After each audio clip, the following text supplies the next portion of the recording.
What is up, everybody? Welcome back to the Dynasty Rankings podcast. I'm your host, Nate Liss. You can find me on Twitter at @AnOutrageJew. And with me, of course, is Alexander MacKenzie. You can find him on Twitter at JackedUpOnMountain Dew. Alexander, wild week of football. A lot of movement in the markets, as we've seen. We talk about this on some previous episodes, and we're seeing it a lot in sort of the discourse on social media, just sort of the flippant nature that Dynasty gamers have strapped to their hip suddenly over the past year or 2 years, where one bad game from one player elicits the most overreactionary response, and we have Dynasty gamers running and heading for the hills because said asset had one poor performance despite the fact that he had 3 or 4 other really good games. Are you seeing this more and more in the market? Like, are you seeing it in the data, and are you seeing it sort of with the social interaction? I think like it's a myriad of things, like you said. I think you can see it within the data. I think wide receivers have stuck to being more consistent to top 24 finishes within PPR formats. While like over the last 5 years, there have been more running backs within the top 12. There's like a 13.5% difference. So they have slightly outperformed, but the consistency, the gap between running backs and wide receivers in top 24 finishes closes with like a 6.3% difference, but they show more consistency at the level where like 9 wide receivers posting top 24 finishes in the 4 of the last seasons, 5 seasons compared to 6, reaching the same level of consistency. And you can kind of see that like when you look at the positional value on something like, Fantasy Calc that we've referenced a few times. Some of these guys you look at like top 5, like Bijan, he's not getting a lot of usage. That's a hot topic right now where, they're like 2 red zone carries with, this year compared to Algiers, like 10 or 12. Christian McCaffrey obviously getting a monster workload, but he's at 27 and a half years old. You got Breece Hall, who's starting to get the volume. He's one of the more solid players at the position, but the offense is not that good. But you kind of look through this list. Etienne's is pretty solid now, has solidified his role, but Gibbs is in a committee with Montgomery for, the foreseeable future with that contract. And then Jonathan Taylor kind of got the thorn, a little thorn here with Zach Moss being used heavily in potential committee. I know he had a better game this year or this week in terms of usage, but some of these guys are not as, they don't feel as sticky at the position. And I think some of these guys who are extremely talented get throttled down by just usage and opinion, where like someone like Jonathan Taylor, like Zach Moss was never going to take his job. And I think really what happens is when you compare like wide receivers and running backs, some of these guys, the talent is evident and they will have, bad weeks because, defenses will adjust to their talent. But some of these other guys will, have boon weeks that may throttle them up. But I think it's evident by the market where, people's opinion of recency bias will jump some of these players up or market them down too much, where the talent is there, but the value is not there because the consistency is not there, if that makes sense. So yeah, I think that wide receivers feel more sticky now because the consistency over time. And I think we talked about this pretty in detailed manner about 2 months ago before the season started. Yeah. I mean, we were prophetic with this in the beginning, but I mean, and you're right. Like, you go through some of these players here and it's like, you and I just talked about this. Devon Achane is probably the most Achane. I don't know. I'm going to keep getting it wrong. I think it's I don't know. Achane. I think it's Achane, but is probably the most fragile player in the top 10 right now, because I can tell you for a fact, Jahmyr Gibbs, he's already in a committee. So we've resigned ourselves to the idea that no matter what, David Montgomery to some degree is going to be involved. But we've now seen enough from Gibbs to sort of accept that level of talent that we believe was there. So when you see Gibbs as the RB5, despite the fact that David Montgomery exists, you know that the market is saying, look, we know how good he is. We realize there's somebody else here, but we're not going to concession on our belief. Devon Achane, though, on the other hand, as you mentioned, it only takes a handful of games that don't meet expectation, which, by the way, is sky high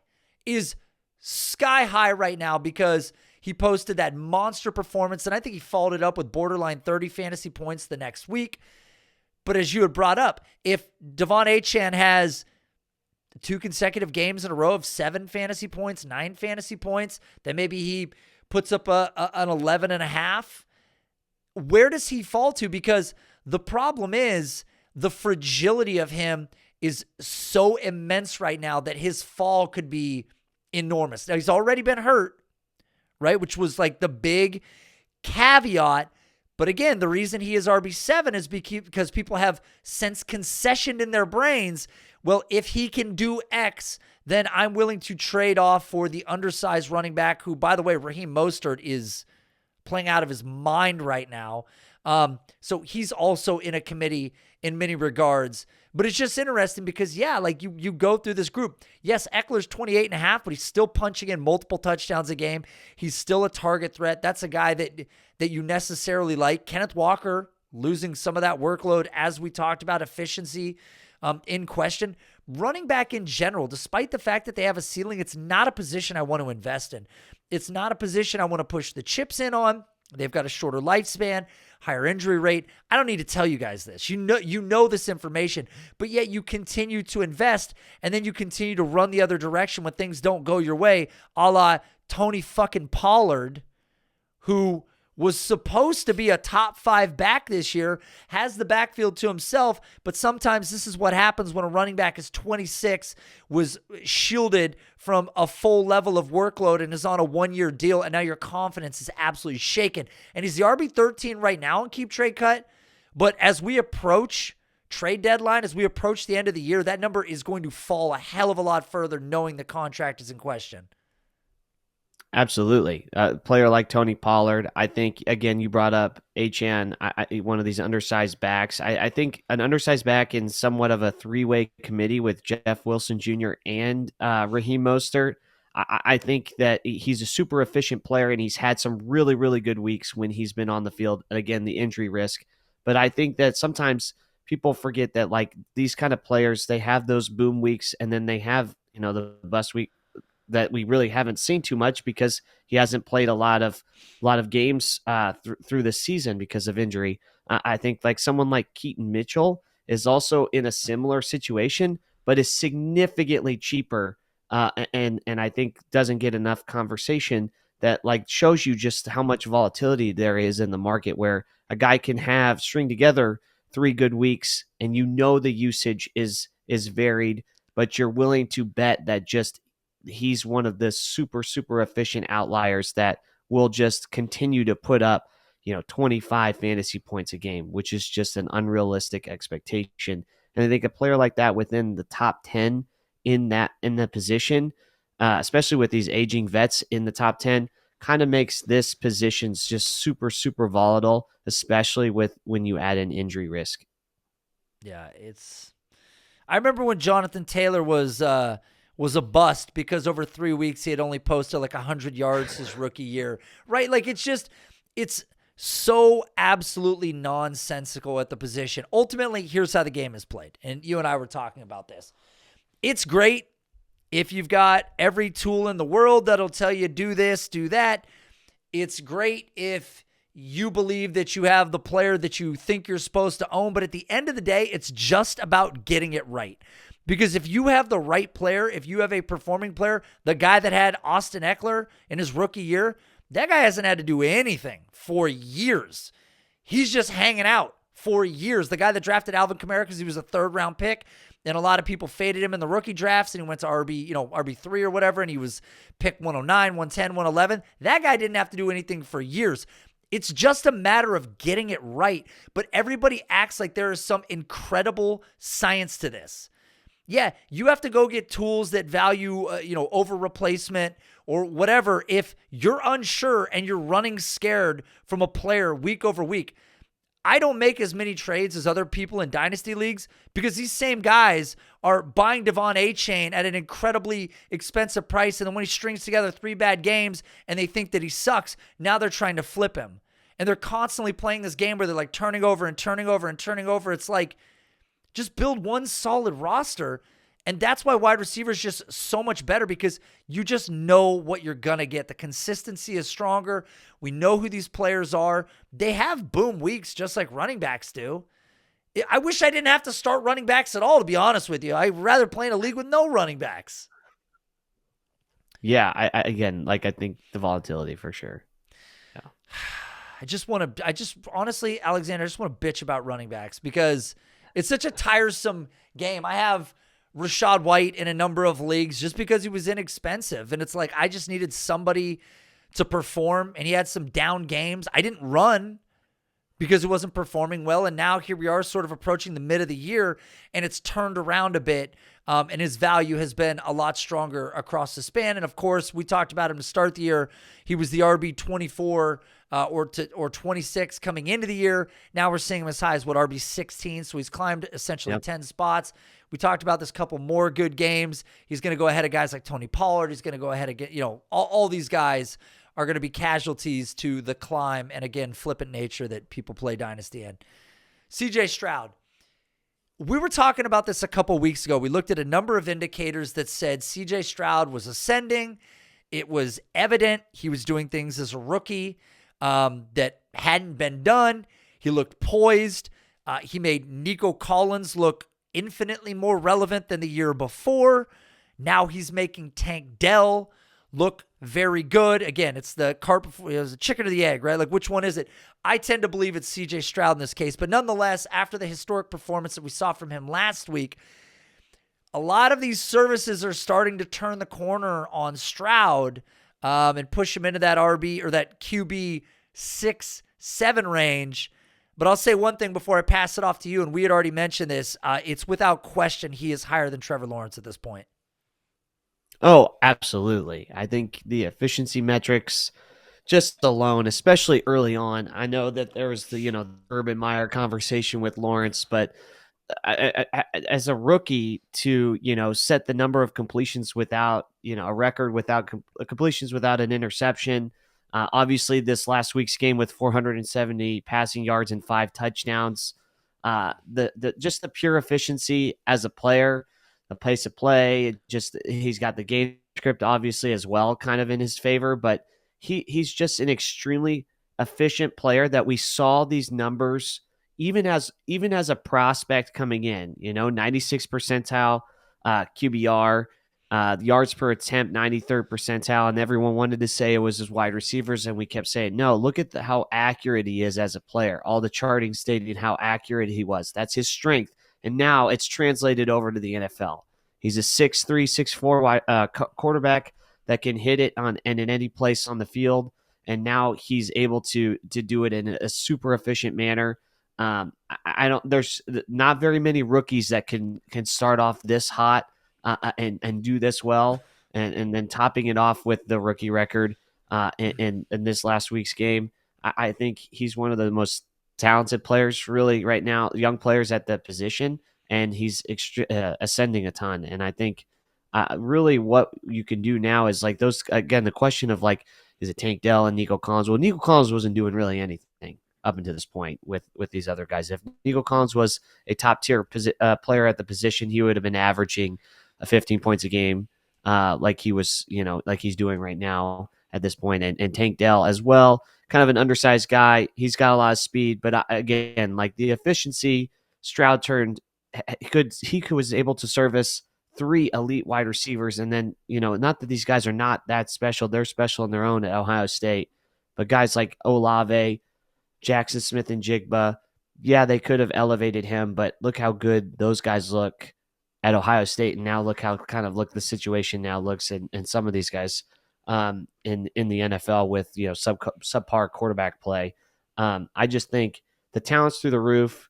This is the kind of guy you want to invest in, and these are the kind of players that we talk about this, the analysis of the prospect, the talent evaluation of the player.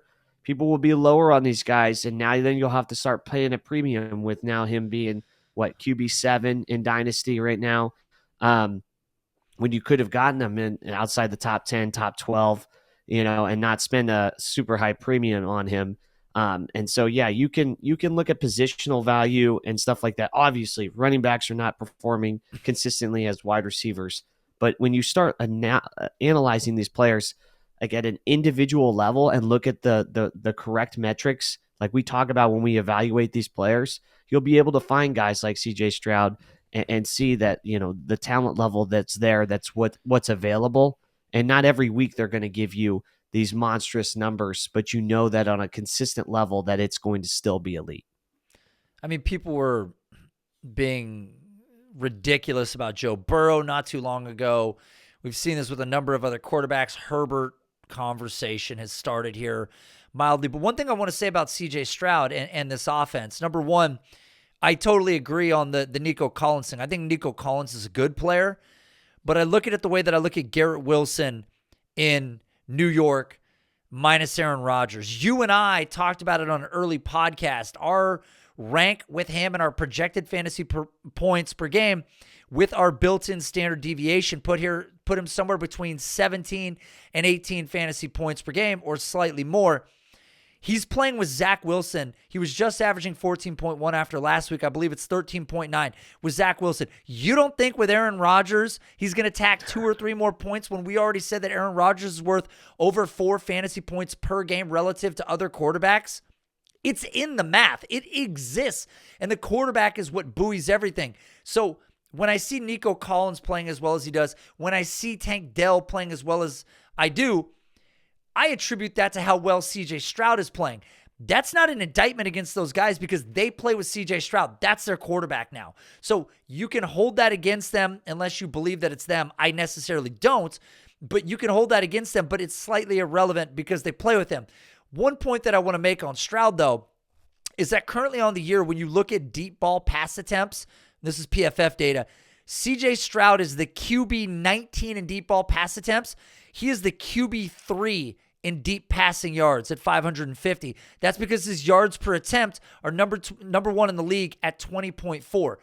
It's efficiency, it's offensive scheme, it's ball placement, it's getting the ball to guys for big play opportunity, guys after the catch. It's doing all these things that we've seen San Francisco thrive on in years after the catch. It's the system that we've seen other quarterbacks that throw the deep ball often succeed with. But the fact that the guy is throwing at a deep attempt rate of 9.7, which is less than Gardner Minshew, Trevor Lawrence, Brock Purdy, Jimmy Garoppolo, Joshua Dobbs, Desmond Ridder, and he's neck and neck in deep ball attempts as Zach Wilson and Kenny Pickett, for God's sakes. But he's number 3 in the league in deep ball attempts. And that is with Nico Collins and Tank Dell. And again, if you're going to convince yourselves that it's those guys and not Stroud, you're out of your mind. CJ Stroud, deservedly so. We look on Fantasy Calc. Let me sort to quarterback real quick.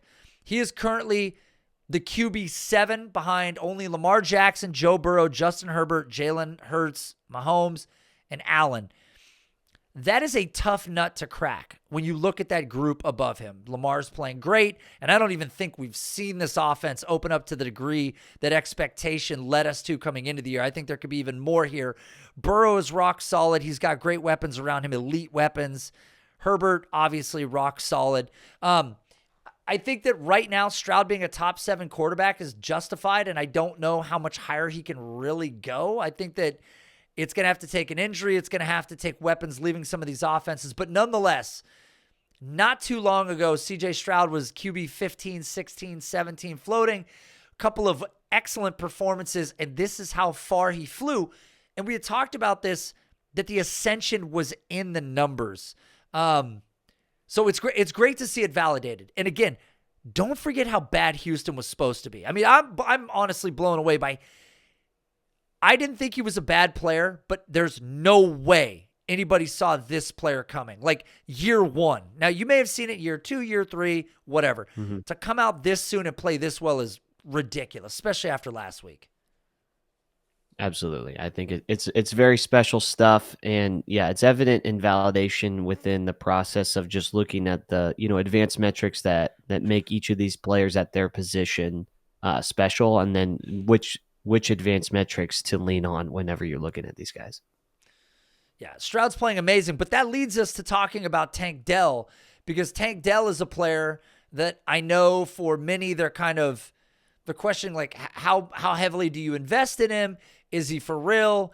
Is it a mirage? And I go back to the sense as we look at him here on Fantasy Calc behind DeAndre Hopkins at the wide receiver 43.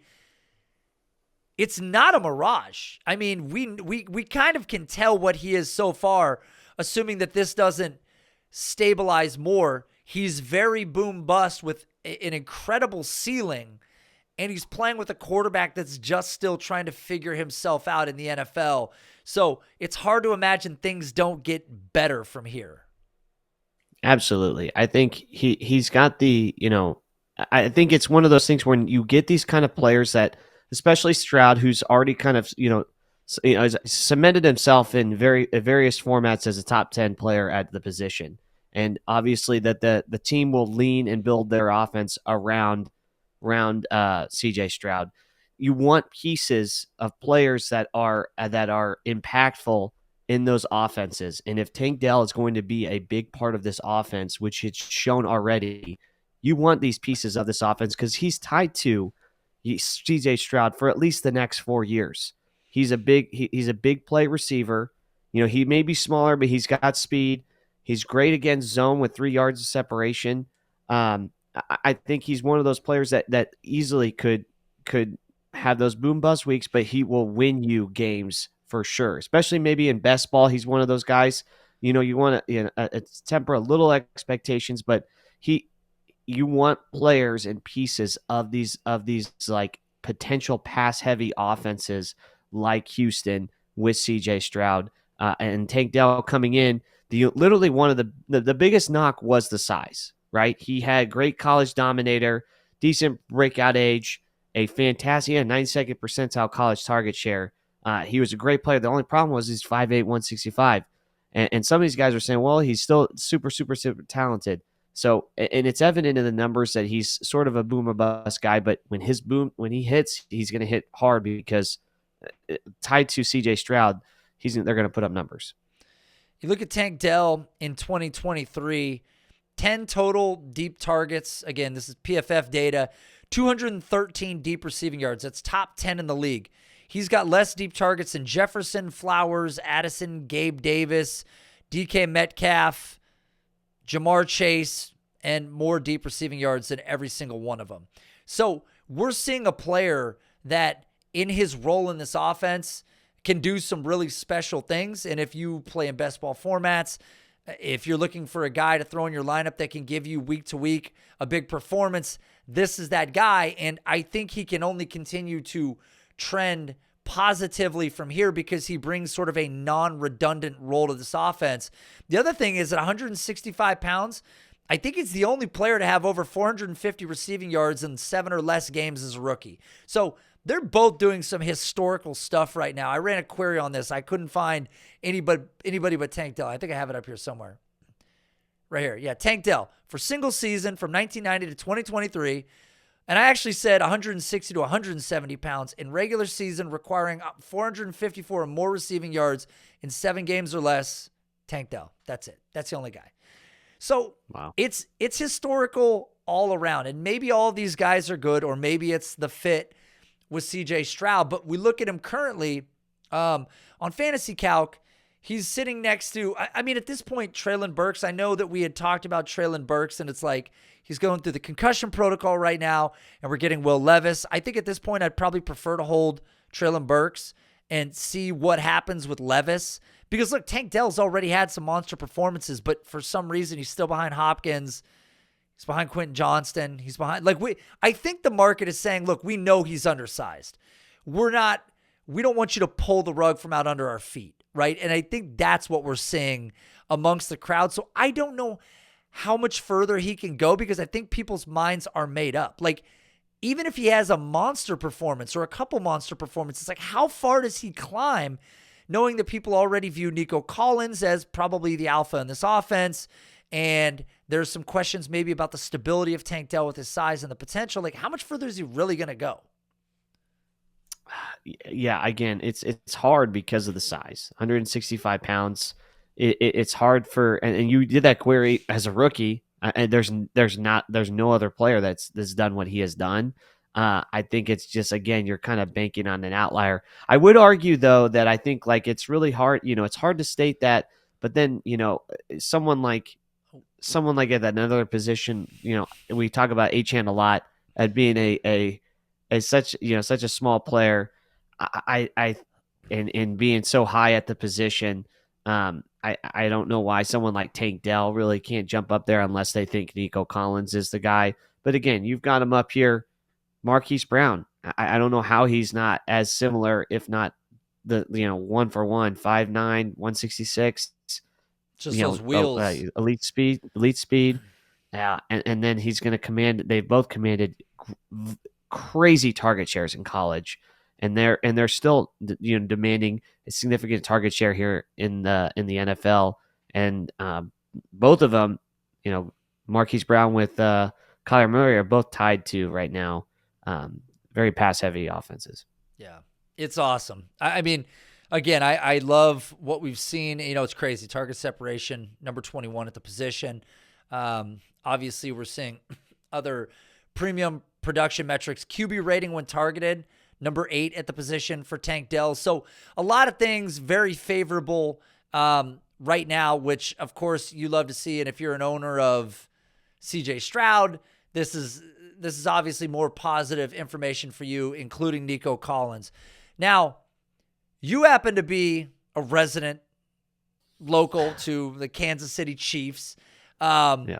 And you've seen some of the ups and downs that have circulated amongst this team. I mean, you listen to local radio, and it seems like even the city themselves is starting to question like the dynamic nature, the process, the scheme, the weapons around Mahomes and this offense. Now, currently the QB3 averaging 20.0 fantasy points per game, but feels like he doesn't look exactly like his old self. Let's talk about the Kansas City Chiefs and sort of the offensive weapons in it, more focused on the wide receivers. Yeah, again, I think Patrick Mahomes, the offense isn't as humming as it has been in years past, but I think it's evident by the weapons surrounding Mahomes. Mahomes himself is just a incredible outlier at the position. He's one of the best ever, and especially in terms of EPA, no other player has been as efficient within his first 7 years with EPA. So he's a monster, and he's extremely talented, but he can't do it all by himself, right? And evident in this last game, only scoring 14 fantasy points against 14 points against that leaky Miami defense. I think the weapons around him are kind of subpar. I love Travis Kelce. He's, again, another one of those potential outliers at the position tied to Mahomes, but he's 34 years old. Defenses are kind of, keying in on Travis Kelce and forcing the Chiefs to kind of utilize the rest of these guys.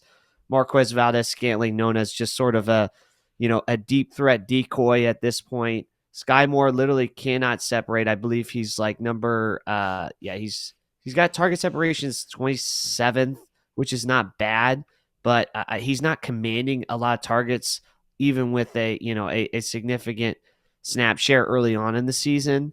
It's kind of dipped as the games go on. Again, I think it's evident, and a lot of other outlets will tell you that Rashee Rice is really the player that you want within this offense to kind of get the rest of those the significant target share within this offense. And he's got a great profile with the size, the college target share, and just the pure ability. It's evident right now. He's number 7 in target separation. His target rate, so his targets per route run is I think top 5 at the position right now. I think really the guy that you would want to own in this offense is Rashee Rice. He has the second round draft capital. He's shown early that he has the ability to separate, and command a significant target share when on the field. And at one point, I think this game kind of nullified it, but he's on pace really for 694 receiving yards, which would put him third in an Andy Reid offense, which would put him right behind Deshaun Jackson and Jeremy Maclin. I just think a lot of guys have a hard time adjusting to the Andy Reid offense. I think long term, Rashee Rice is one of those pieces to own just because it's shown in the more advanced metrics that he's able to separate. He's getting targeted when he's on the field. And for reference, Tyreek Hill had 593. And again, he was kind of playing a running back punt returner role. But I think Rice is a very talented player to get a part of this offense. The rest of the guys, I think, are really just slot receivers that don't have the ability to separate.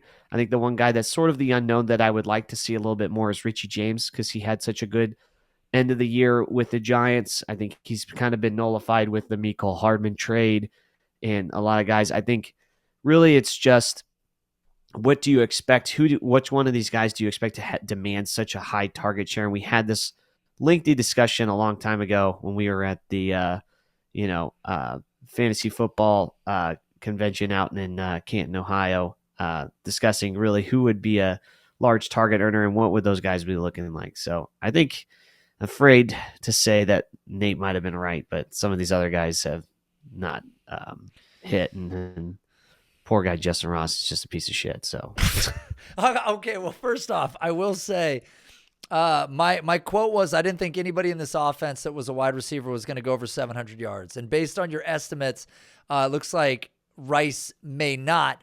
With that being said, though, and I've got the depth chart pulled up here, Valdez-Scantling, we know what he is. This is not even, it's really not even a question. Kadarius Toney, probably not going to hit at all.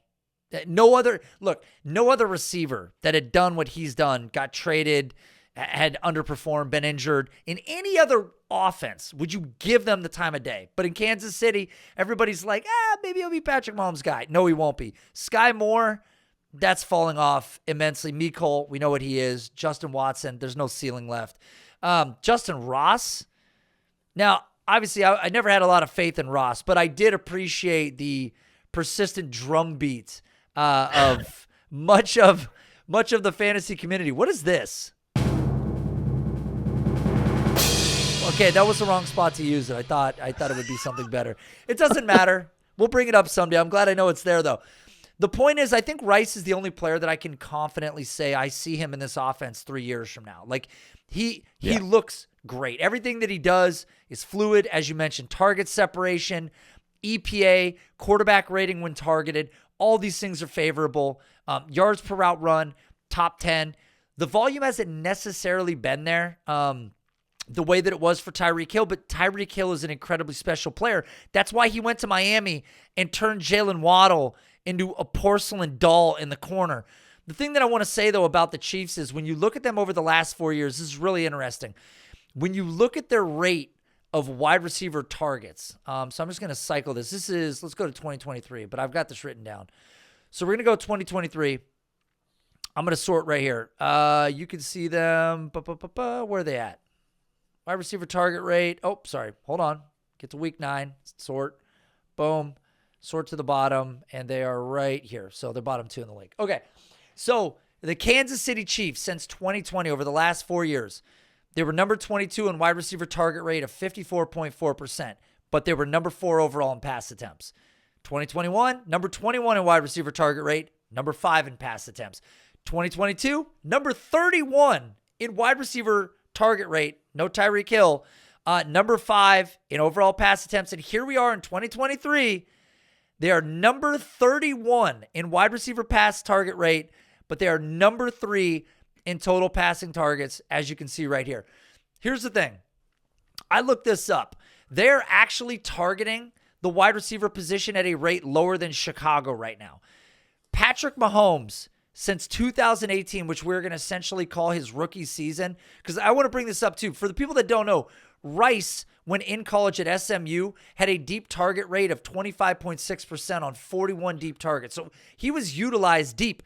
You look at him in the league now, 5% deep target rate, 2 total deep targets. Again, PFF data. Since 2018, Patrick Mahomes, here is his year-over-year deep ball target rate. 15.9%, 13%, 12.4%, 10.5%, 9.7%, which was last year. Now we're back to 10.8%. The deep ball, the rate of which has been immensely cut back. The targets to wide receivers have really never been there, but yet this is a team that continues to throw the ball at a top 5 level in the NFL. So I still want to link myself to good wide receivers in this offense, though the volume for him is low. Individually, if things start to click and the offense starts to go his direction, there is so much volume to be had. This isn't the theory of vacated targets. These targets exist. It's distribution of what already exists. And so I like Rice for those reasons. Absolutely. And then you look at the other players. Again, you talked about MVS. He's signed through 2024. I mean, even if they let go of him, he's a $2 million cap hit, which I don't know if the team would jump off of him. So potentially move off of him in 2024. If not, the following year, obviously Rice still would have 3 more years of his contract, 2 or 3 more years of his contract after this point, if they keep him in 2024. And then this is also a team that's a candidate to potentially draft another player within this offense. But I think Rice has shown enough in his at least his target rate and his target separation that he's a player that could see in the second half of the season an uptick in volume. But again, what that uptick in volume would be, as you've shown, is may not be as significant as others would like to say. And again, I think they played a game where they thought they could go a little bit cheap, and it was successful to winning a Super Bowl with someone like Juju. Obviously, they signed MVS last year, but I think really the game now is they're going to invest more usage in the talented player in Rashee Rice, and then probably throw more capital at the receiver position within the next few years, whether that's, through the draft or free agency. But again, I think the targets are there. They're throwing a lot. I think maybe it's just that they don't trust him because he's a rookie. I've shown you the numbers of like what the best a rookie has done in an Andy Reid offense. The best a rookie has done was Deshaun Watson with 912 total yard, or no, that's receiving yards. And then Jeremy Maclin following it up with 773. So not a lot of guys do really well in their first year as a rookie under Andy Reid anyways. So Rashee Rice could be someone that you could potentially buy low. And then in this next season, if Brett Veach and the Chiefs continue to try to play this game where they go cheaper at the receiver position and try to find those little gems, that Rice may be a candidate to see a huge uptick in volume his second year. I think it's a mistake for people to overlook, though, what has been done. So, again, PFF, just based on this, top 20 in receiving grade currently between Devontae Adams and Chris Godwin. The other thing is you look at him, 8.2 yards after the catch per reception, which puts him basically number 8. But if you filter out these other guys at the top here who have hardly any targets, he's probably top 2 in the league on a after the catch per catch basis. Then you look at his total yards after the catch. He's number 9 in the league, only behind Nico Collins, more than Amon-Ra St. Brown. Bear in mind, Amon-Ra St. Brown has 74 targets. Rice has 40, 34 less targets, but more yards after the catch. I mean, I think that this is the problem. People are looking at his raw volume and saying, he's not garnering enough. They're not looking at the Chiefs are trying to win a title. They're gonna run the same damn system out that works for them year over year. It's funneling through Travis Kelce. It's targets to the running backs. It's defensively. It's Mahomes just making the right reads. It's spreading the ball around. I don't see a single indicator here that leads me to believe that Rice can't make a large ascension going forward. It's in the numbers. There's nothing about Rice that isn't outstanding right now. And I think that needs to be illustrated for people because, again, I think that the problem here is people are just assuming, he's only got 40 targets. Well, yeah, he's a rookie. There's a lot of guys in this offense. Just looking at the way you would look at Tom Brady. I mean, it's really the same thing. If Tom Brady would have got a rookie receiver, The guy would have like 78 targets by the end of his rookie year. And if he could succeed in that offense, then we would see him rise. And we've seen it before. So Mahomes is just, he happens to be good enough to not have to have receiver lock. He could throw it to anybody and be successful. So irrespective of whether Kansas City does add talent to this offense, you and I talked about a trade candidate, right? We might as well bring him up because he wasn't really on the list, but we were talking about, you look at the dysfunctionality in Atlanta, and we've seen this happen with Stephon Diggs, and we've seen this happen with A.J. Brown. Why not Drake London? Why not Drake London be the next guy that gets dealt so that they can sort of reset the clock and get that first round pick? Like, why wouldn't it be Drake London? He would be a great fit in this offense. Absolutely. I mean, he's got the size that sort of that wide receiver room is missing. If you really look at the wide receiver room as a whole, Rice is 6 foot, 200 pounds. MVS has got size 6'3", but he doesn't play the position like a big play, contested catch type of player. So I think there's really, outside of Kelsey and the tight ends, there's a need for a player that plays like that and it's got the size and to be able to separate on the intermediate routes. And I think that's where, they thought that they could get the use out of Sky Moore, out of Mecole Hardman, and maybe just try to put a bunch of players that could do small little pieces of what Tyreek Hill used to be able to do in this offense. But yeah, I think Drake London would be an amazing piece to add to there. And he commands such a high target share within that low volume rushing offense. But he's obviously an extremely talented player that is probably, down on a lot of people, especially with the injury right now, and then the pure usage right now in this porous Atlanta offense. I mean, again, and I just did this. If you're watching on YouTube, if you're looking or watching on Spotify, I just filtered to 20 season-long targets and then sorted by yards after the catch per reception. Rashee Rice is number one now. That is how you fit data, everybody. So if you had a question on how you do it, that's how you do it. That's like when somebody's like, this guy was really good from 2007 to this year. You're like, well, what happened in 2006? Like, that's a data guy see a query like that, and they're like, what are you gating out? Like, what are you trying to hide back there? Anyway, so yeah, Rice is outstanding for so many reasons. It doesn't seem sexy on paper, but again, like, it might be a slow burn and he could end up being an incredible player who is tethered to the best QB in football right now, even though for whatever reason, it seems like there has been a moderate dip in his price as well. So, okay, we got one more wide receiver that we want to talk about. Now, it's really interesting because he's still being valued, I think, as a wide receiver one in many cases, but he certainly hasn't performed like one over. Well, okay. Technicality. You're going to get me on a technicality. 2022, Jaylen Waddle, by the way, that's who we're talking about. 2022, he finishes the wide receiver 12. So, yeah, okay, you got me. In a 14-team league, though, he's a wide receiver 2, right? Wait.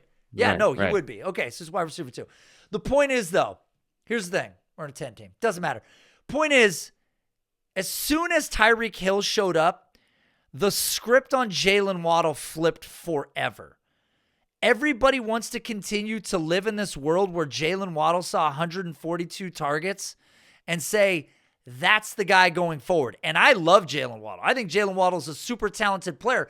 But I have to ask you, at this point in time, what differentiates him from Devonta Smith? Like, where do they differ right now?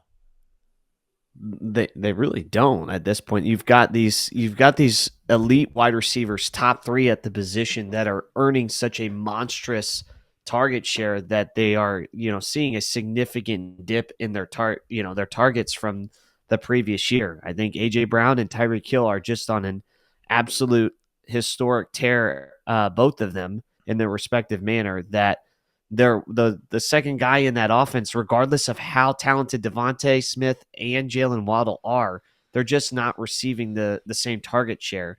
I guess, and again, it brings up the question, at wide receiver 8, according to Keep Trade Cut, when will Jaylen Waddle eat into this offense, especially with Tyreek Hill playing so well at 29 years old? And you said it before show, Tyreek Hill's got 4.2 speed. It's obviously he's one of the freak shows within this offense. He's on you're about to look it up here on what his massive contract up till he was a free agent. He's a free agent until and in 2027. So he's here through 2026. What does Jaylen Waddle do, and within this offense, if Tyreek Hill drops down to a 4.3, 4.4 speed, is he still commanding such a large target share, especially with the investment Miami made into him? Yeah, I mean, even Tyreek Hill in 2025, his dead cap is $22.6 million. They're not cutting him. And dynamically, he's not a guy you would cut anyways. He changes the game so much when he's on the field. Even if his target share slides back 8% in the future, he does so much to become a difference maker on the field that you're not in this rock and a hard place decision like, what are we going to do with Amari Cooper? What do we do? Like he changes everything dynamically. So even at $11.3 million, I think he's still going to be better at 32 years old than most guys that you can get at that price tag. So it's really interesting to me because Waddle's a guy that we've talked about this before. Historically, on average, wide receiver twos in offenses, I believe, average like 111 targets. We talked about this. Devonta Smith last year with his 136 targets was a historical outcome. But people have like put a virus in their own brain and convinced themselves that I want Jordan Addison, I want Devonta Smith, I want Jaylen Waddle, give me T. Higgins, I want guys across from elite wide receivers. No, you don't. You want the elite wide receivers. These guys are fine. They're not getting 170 targets. They're never getting 170 targets. There will never come.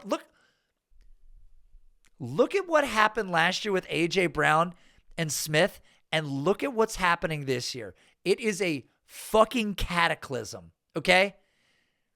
This is how the last ice age ended, by the way, okay? 12,500 years ago. Look it up. Point is, it's crazy to me that people are willing to go to these extreme levels. Okay, so we talked about this before. You and I have a trade calculator that's coming up. We're not going to show it just yet, but we're using it pre-show to illustrate a point. And the point that we illustrated based on our ranking system, which will be available to you guys in the future, we looked at Jaylen Waddle and said, why wouldn't we flip Jaylen Waddle for DJ Moore plus? And we were doing it based on keep, trade, cut.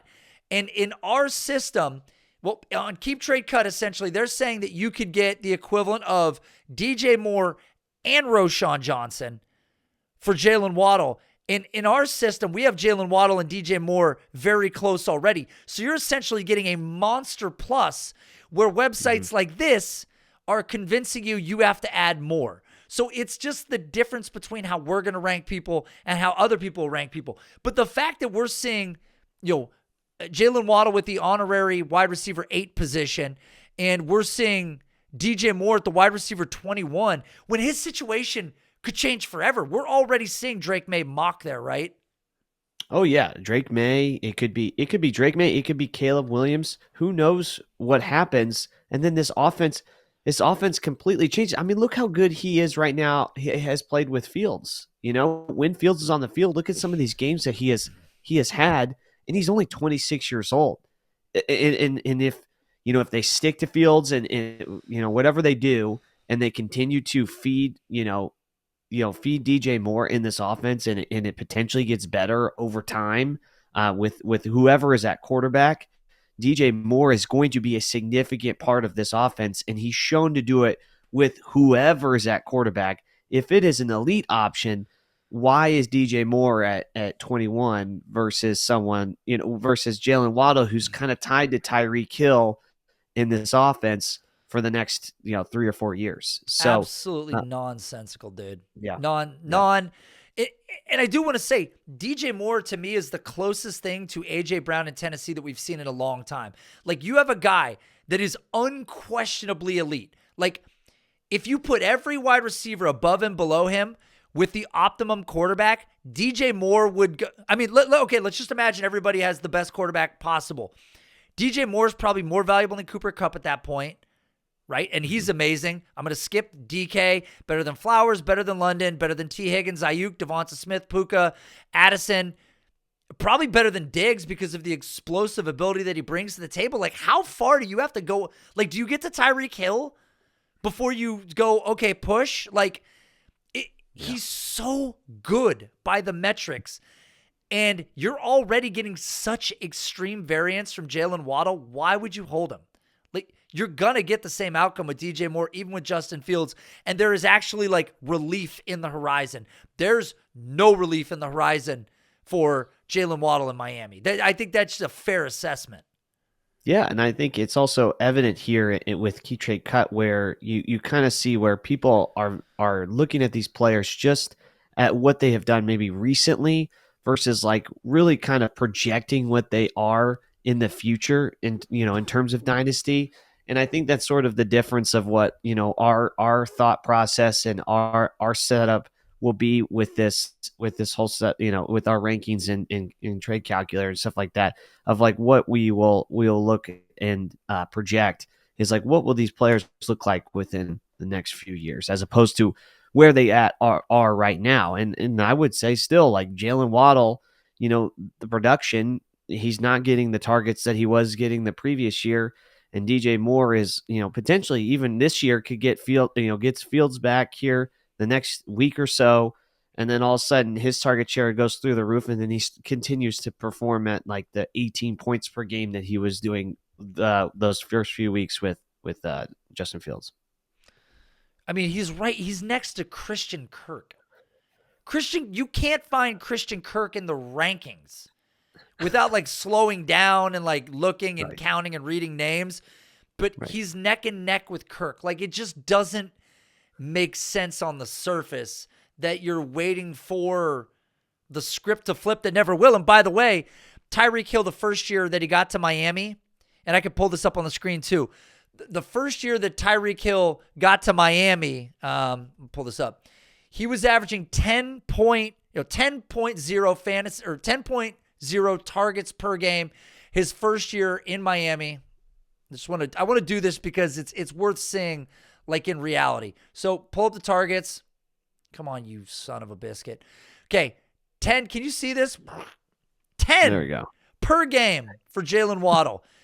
Or for Tyreek Hill, 6.88, so 6.9 for Jaylen Waddle, and that was the first year that they played together. So let's fast forward because things had to have gotten better the second year that they played together. So we roll down here, and we look at 2023, and we go to targets, and we toggle per game, 10.8 to 7.4. So again, it's 3 more targets a game that he's averaging. It's just Tyreek Hill is garnering such immense opportunity and volume in this offense, and it's not changing. So go ahead and continue to convince yourselves that Jaylen Waddle's this infallible asset whose opportunity is coming, but then also go ahead and ignore that Tyreek Hill is still smashing at nearly 30 years old with no end in sight and is signed until the end of 2026 and is an irreplaceable asset that, short of a catastrophic injury, is going nowhere. Like, he is going absolutely nowhere. And I would hate for you guys to look up in 3 years when Jaylen Waddle is 28 years old and realize that you wasted your prime.